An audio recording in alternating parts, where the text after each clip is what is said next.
8, 7, 6, 4, 3, 2, 0, and liftoff for the final launch of Endeavour, expanding our knowledge, expanding our lives in space.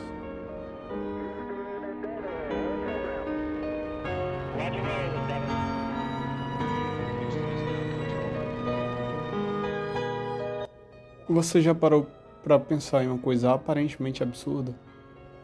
Um foguete consegue sair da Terra, atravessar a atmosfera e chegar ao espaço. Mas existe um detalhe curioso: no espaço praticamente não existe ar. Então, contra o que o foguete está empurrando? Será que ele precisa do ar para conseguir voar? A resposta é não. E aqui, no canal Física Sem Fronteiras, nós vamos entender exatamente por quê. Eu me chamo Jailson e você está no canal Física Sem Fronteiras. Bora pro vídeo.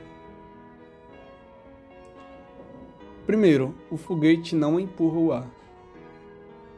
Vamos começar quebrando um dos maiores mitos sobre foguetes.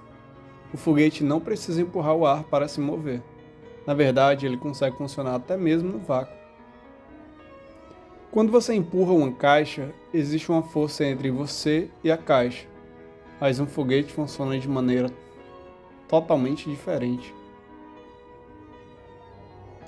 O motor do foguete produz gases extremamente quentes e em alta velocidade. Esses gases são expulsos para trás e, como consequência, o foguete recebe uma força na direção oposta. Terceira lei de Newton. Aqui entra uma das ideias mais importantes da física, a terceira lei de Newton. Quando um corpo exerce uma força sobre outro corpo, o segundo exerce uma força da mesma intensidade em direção oposta sobre o primeiro. No foguete, o motor exerce uma força sobre os gases, acelerando esses gases para baixo. Os gases, por sua vez, exercem uma força de reação sobre o foguete, e essa força empurra o foguete para cima. Então o foguete não está empurrando o espaço. Ele está jogando massa para trás. Mas de onde vem essa força? Agora vem a parte realmente interessante. Dentro do motor existem propelentes. Dependendo do tipo de foguete, podemos ter combustível e oxidantes separados, que reagem dentro de uma câmara de combustão. A reação libera uma enorme quantidade de energia. Essa energia transforma os produtos da reação em gases extremamente quentes e pressurizados, e esses gases querem se expandir, então eles são direcionados para o bocal do motor. O bocal, transformando pressão em velocidade. E aqui temos uma das partes mais bonitas da engenharia de foguetes, o bocal. O bocal é projetado para acelerar o escoamento dos gases. Em motores de foguete, um formato chamado bocal de Laval é muito importante. Os gases passam pela região mais estreita e depois se expandem, saindo em altíssima velocidade. E quanto maior a quantidade de gases que conseguimos expulsar, e quanto maior a velocidade desse gás, maior pode ser o impulso produzido pelo motor. E agora vem a parte do empuxo. Essa força que impulsiona o foguete é chamada de empuxo. De maneira simplificada, podemos pensar que o empuxo depende principalmente de duas coisas. Primeiro, da quantidade de massa que o motor consegue expulsar por segundo. Segundo, da velocidade com que essa massa é expulsa. Uma forma simples de visualizar isso é pensar em força aproximadamente igual à taxa de saída da massa multiplicada pela velocidade dos gases. Ficou confuso? É um pouco. Na realidade, a equação completa do empuxo também considera diferenças de pressão na saída do bocal.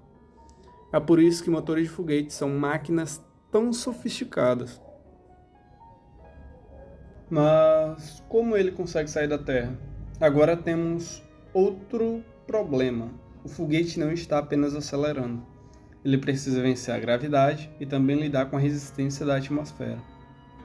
Durante a subida, podemos imaginar principalmente o empuxo para cima, o peso gravitacional para baixo e a resistência do ar, que também se opõe ao movimento. Para o foguete começar a acelerar para cima, o empuxo precisa ser maior que o peso. Isso está diretamente relacionado à segunda lei de Newton. Força resultante produz aceleração. Por que os foguetes têm vários estágios?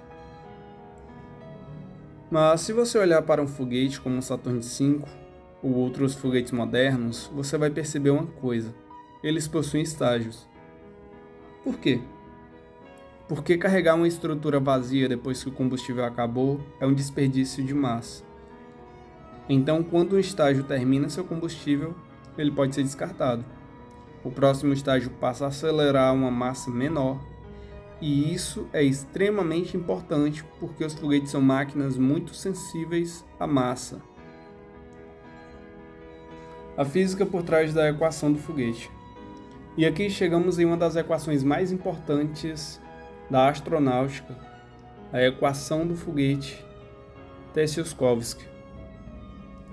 Ela relaciona a mudança de velocidade que o foguete consegue obter com a velocidade de exaustão dos gases e com a razão entre a massa inicial e a massa final.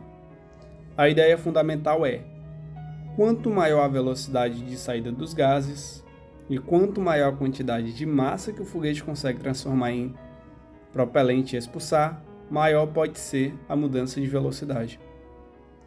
E existe uma consequência impressionante. Conforme o foguete queima combustível, ele fica mais leve, então o mesmo motor pode produzir uma aceleração cada vez maior ao longo da queima. E no espaço? Agora podemos responder a pergunta do começo: como um foguete funciona no espaço se não existe ar? Porque ele não precisa do ar. Ele carrega consigo tudo o que precisa para produzir a propulsão, o propelente. O motor expulsa a massa em uma direção e o foguete recebe o movimento na direção oposta. É por isso que um foguete pode continuar acelerando, mesmo no vácuo. Uma última curiosidade. E existe uma coisa ainda mais impressionante. Quando você vê um foguete no espaço, aquela chama gigantesca que imaginamos nos filmes nem sempre aparece da mesma maneira. Isso acontece porque o comportamento da pluma dos gases muda conforme a pressão externa diminui. Então, o ambiente ao redor do foguete também influencia a maneira como os gases se expandem. Então, agora você já sabe, foguetes não precisam empurrar o ar, eles produzem gases em alta velocidade, a terceira lei de Newton explica a ação e reação, o bocal acelera os gases, o foguete precisa produzir impulso suficiente para superar o peso e vencer as perdas, e os estágios ajudam a reduzir a massa durante o voo. A física que coloca um foguete no espaço começa com uma ideia aparentemente simples: jogue massa para um lado e você pode acelerar no outro. Se você gostou do vídeo, deixa o like, se inscreve no canal e compartilha com quem também gosta de ciência, assim como você. Eu me chamo Geilson e nós nos vemos nos próximos vídeos. Valeu, pessoal. Até o próximo.